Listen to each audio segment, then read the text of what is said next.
사랑하는 여러분, 오늘 하루도 주님의 은혜 안에서 평안하셨습니까? 잠시 시간을 내어 우리 삶에 깊이 스며드는 지혜의 말씀에 귀 기울여보는 것은 어떨까요? 이 영상이 여러분의 마음에 작은 울림을 준다면 좋아요와 구독으로 주님의 말씀을 더 널리 퍼뜨리는 일에 동참해 주십시오. 여러분의 작은 손길이 누군가에게는 큰 위로와 희망이 될 수 있습니다. 이 채널을 통해 주님의 축복이 여러분의 삶에 가득하기를 기도합니다. 우리는 살아가면서 때로 세상이 무너지는 듯한 절망을 겪곤 합니다. 모든 것이 엉망이 되고 어디서부터 다시 시작해야 할지 막막할 때가 있습니다. 그럴 때 우리가 할 수 있는 가장 강력한 행동은 바로 무릎을 꿇는 것입니다. 기도는 단순히 우리가 원하는 것을 하나님께 아뢰는 시간이 아닙니다.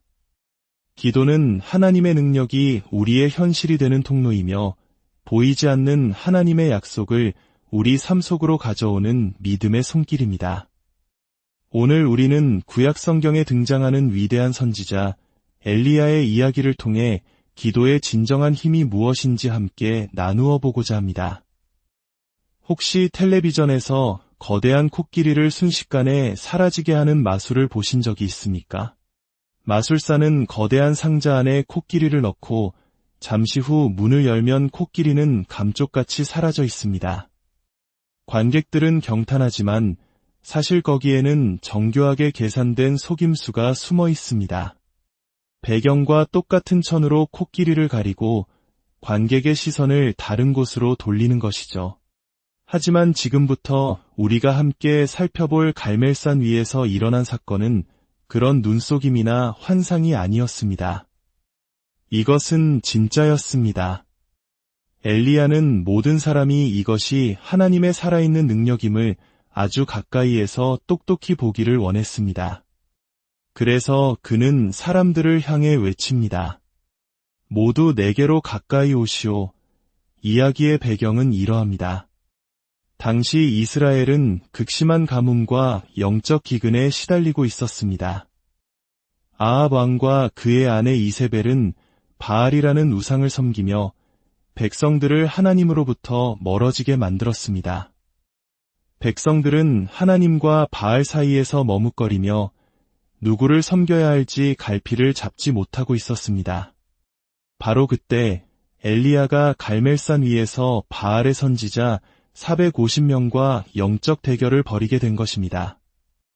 진정한 기도의 힘을 경험하기 위해서는 먼저 준비가 필요합니다.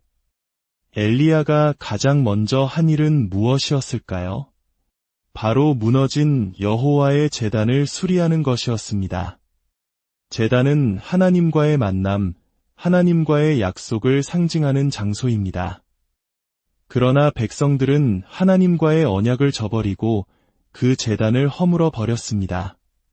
그들의 삶에서 하나님을 밀어내고 그 분과의 관계를 스스로 끊어버린 것입니다. 여러분, 하나님에게서 멀리 떠나 있으면서 기도의 능력을 경험하길 기대할 수는 없습니다. 능력 있는 기도의 첫걸음은 하나님과의 관계를 회복하는 것, 즉 무너진 제단을 다시 쌓는 것에서 시작됩니다. 엘리야는 제단을 다시 쌓으며 아주 의미 있는 행동을 합니다. 그는 이스라엘 지파의 수를 따라 12개의 돌을 가져와 제단을 만듭니다. 당시 이스라엘은 북이스라엘의 10지파와 남유다의 2지파로 분열되어 있었습니다. 마치 오늘날 남과 북으로 나뉜 우리 한민족의 아픔처럼 말입니다. 엘리야가 12개의 돌을 모아 하나의 제단을 쌓은 것은 분열된 이스라엘이 본래 하나님의 언약 안에서 하나임을 선포하는 행위였습니다. 하나님은 분열이 아닌 연합 속에서 일하십니다. 우리 안에 갈등과 분열을 내려놓고 주님 안에서 하나 될 때 하나님의 놀라운 역사를 보게 될 것입니다. 또한 이 12개의 돌은 과거에 하나님께서 행하셨던 위대한 일들을 기억하게 하는 기념비와도 같았습니다. 여호수아가 요단강을 건널 때 12돌을 취해 기념비를 세웠던 것처럼 엘리야는 백성들에게 과거에 그들을 구원하셨던 하나님의 능력을 상기시킨 것입니다. 여러분의 삶에도 하나님께서 베풀어 주신 은혜의 12돌이 있습니까? 어제의 역사를 기억하는 자만이 오늘 하나님의 기적을 기대할 수 있습니다. 준비를 마친 엘리야는 이제 상식적으로는 도저히 이해할 수 없는 일을 시작합니다. 그는 제단 주위에 도랑을 파고 사람들에게 명령하여 4개의 큰 통에 물을 가득 채워 제물과 장작 위에 붓게 합니다. 한 번도 아니고 2번, 3번이나 반복해서 말입니다. 제단은 물에 흠뻑 젖었고 파놓은 도랑에까지 물이 가득 찼습니다. 여러분, 불을 피우려는 사람이 장작을 물에 적시는 것을 보셨습니까? 그것도 3번씩이나요. 이것은 인간적인 관점에서는 불가능한 상황을 만드는 것입니다. 엘리야는 하나님께서 얼마나 위대하신 분인지 그 어떤 어려운 상황도 하나님의 능력 앞에서는 아무런 문제가 되지 않는다는 것을 보여주고 싶었던 것입니다. 그는 하나님을 향한 절대적인 믿음으로 상황을 더욱 어렵게 만들었습니다. 우리의 문제와 어려움이 아무리 커 보여도 전능하신 하나님 앞에서는 너무 어려운 일이란 존재하지 않음을 믿으시기 바랍니다. 모든 준비가 끝나고 저녁 제사를 드릴 시간이 되었습니다. 엘리야는 하나님 앞에 나아가 간절히 기도합니다. 그의 기도는 길지 않았지만 그 안에는 기도의 핵심이 담겨 있었습니다. 아브라함과 이삭과 이스라엘의 하나님 여호와여, 주께서 이스라엘 중에서 하나님이신 것과 내가 주의 종인 것과 내가 주의 말씀대로 이 모든 일을 행하는 것을 오늘 알게 하옵소서. 여호와여, 내게 응답하옵소서. 내게 응답하사 이 백성에게 주 여호와는 하나님이신 것과 주는 그들의 마음을 되돌이키심을 알게 하옵소서. 엘리야의 기도는 나를 위한 기도가 아니었습니다. 그의 유일한 목적은 오직 하나님만이 참신이심을 모든 사람이 알게 하는 것이었습니다. 하나님, 이 일을 통해 하나님의 영광을 드러내소서. 이 백성이 주님이 누구신지 알게 하소서. 우리가 기도할 때 한 번쯤 스스로에게 이렇게 질문해보면 어떨까요? 만약 하나님께서 이 기도에 응답하신다면 하나님께는 어떤 유익이 있을까? 우리의 기도가 단지 우리의 필요를 채우는 것을 넘어 하나님의 이름이 높여지고 그분의 영광이 드러나는 것을 목표로 할 때 하나님은 그분의 권능으로 응답하십니다. 엘리야의 기도가 끝나자 하늘에서 여호와의 불이 내려왔습니다. 그 불은 재물뿐만 아니라 물에 흠뻑 젖은 나무와 돌과 흙까지 모두 태워버렸습니다. 심지어 도랑에 가득했던 물까지 전부 핥아버렸습니다. 이것은 인간의 힘으로는 절대 흉내낼 수 없는 의심의 여지 없는 하나님의 능력이었습니다. 때로 하나님은 우리를 절체절명의 상황으로 이끄십니다. 오직 하나님만이 하실 수 있었다고 고백할 수밖에 없는 상황으로 말입니다. 이 광경을 본 모든 백성은 얼굴을 땅에 대고 엎드려 외쳤습니다. 여호와 그는 하나님이시로다. 여호와 그는 하나님이시로다. 바로 이것입니다. 하나님께서 기도를 통해 당신의 능력을 보여주시는 이유는 우리가 오직 여호와만이 하나님이십니다. 라고 고백하는 것을 듣기 위함입니다. 내 삶을 억누르는 직장 상사가 하나님이 아닙니다. 나를 힘들게 하는 사람들도 나를 절망케 하는 상황도 하나님이 아닙니다. 오직 여호와, 그분만이 홀로 하나님이십니다. 이제 바알의 선지자들은 처리되었고 엘리야는 아합 왕에게 말합니다. 올라가서 먹고 마시소서. 큰 비소리가 있나이다. 3년 반 동안 비 한 방울 내리지 않았던 땅이었습니다. 하늘에는 구름 한 점 없었습니다. 하지만 엘리야는 믿음의 귀로 아직 보이지 않는 하나님의 약속의 소리를 들었던 것입니다. 그리고 그는 갈멜산 꼭대기로 올라가 땅에 꿇어 엎드려 그의 얼굴을 무릎 사이에 넣고 기도하기 시작합니다. 가장 겸손하고 간절한 자세로 하나님께 매달린 것입니다. 기도는 하나님께서 이미 계획하고 계신 일과 우리를 연결하는 통로입니다. 하나님께서는 이미 엘리야에게 비를 내리시겠다고 약속하셨습니다. 엘리야의 기도는 그 약속이 현실이 되게 하는 방아쇠 역할을 한 것입니다. 그는 기도하며 자기의 사환에게 바다 쪽을 보라고 말합니다. 사환은 다녀와서 아무것도 보이지 않는다고 보고합니다. 엘리야는 포기하지 않습니다.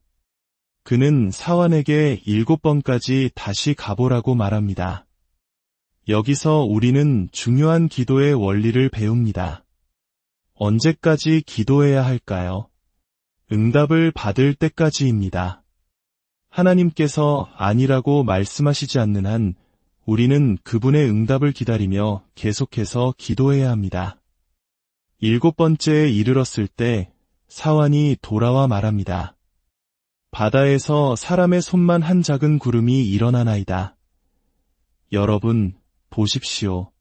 사람의 손바닥만 한 작은 구름입니다. 그것이 무슨 큰 의미가 있겠습니까? 하지만 믿음의 사람에게는 그 작은 신호 하나로 충분했습니다. 엘리야는 그 작은 구름 속에서 쏟아질 폭우를 보았습니다. 그는 즉시 아합 왕에게 비에 막히기 전에 서둘러 내려가라고 전합니다. 우리는 종종 거대한 기적만을 바라보다가 하나님께서 보내주시는 작은 응답의 신호들을 놓치고 살지는 않습니까? 하나님께서 내 삶에 움직이기 시작하셨다는 작은 증거 하나만으로도 우리는 감사하며 믿음으로 나아갈 수 있습니다. 잠시 후 하늘은 검은 구름과 바람으로 뒤덮였고 마침내 큰 비가 쏟아지기 시작했습니다. 3년 반의 가뭄이 끝나는 순간이었습니다. 아합 왕은 마차를 타고 이스라엘로 달려갔습니다. 그런데 이야기는 여기서 끝나지 않습니다. 성경은 이렇게 기록합니다. 여호와의 능력이 엘리야에게 임함에 그가 허리를 동이고 이스라엘로 들어가는 곳까지 아합 앞에서 달려갔더라. 이것은 놀라운 일입니다. 사람의 힘으로 어떻게 말들이 끄는 마차보다 더 빨리 달릴 수 있겠습니까? 기도는 단지 우리의 환경만을 바꾸는 것이 아닙니다. 기도는 우리 자신을 변화시킵니다. 하나님께서는 기도하는 자에게 초인적인 힘을 주십니다. 포기하고 싶을 때 다시 달릴 수 있는 힘을, 주저앉고 싶을 때 다시 일어설 용기를 주십니다. 사랑하는 여러분, 오늘 엘리야의 이야기를 통해 무엇을 느끼셨습니까? 무너진 제단을 수리하고 분열된 마음을 하나로 모으고 상식을 뛰어넘는 믿음으로 나아가며 오직 하나님의 영광만을 위해 기도했던 한 사람. 그는 끈질긴 기도를 통해 하늘의 문을 열었고 메마른 땅에 생명의 단비를 내리게 했습니다. 그리고 그 자신 또한 하나님의 능력으로 강하게 무장되었습니다. 지금 여러분의 삶이 메마른 광야와 같습니까? 절망의 가뭄 속에서 신음하고 있습니까? 오늘 엘리야처럼 무릎 꿇어 기도하십시오. 무너진 하나님과의 관계를 회복하고 오직 하나님의 영광을 구하며 부르짖으십시오. 사람의 손만 한 작은 구름일지라도 믿음의 눈으로 바라보며 포기하지 마십시오. 주님께서 여러분의 기도에 응답하실 것입니다. 여러분의 삶에 놀라운 은혜의 단비를 내려주실 것입니다. 그리고 여러분을 강하게 하시어 세상의 그 어떤 마차보다도 더 힘차게 달려나가는 능력의 사람으로 세워주실 것입니다. 여러분의 삶 속에서 오직 여호와만이 하나님이십니다. 라는 위대한 고백이 울려 퍼지기를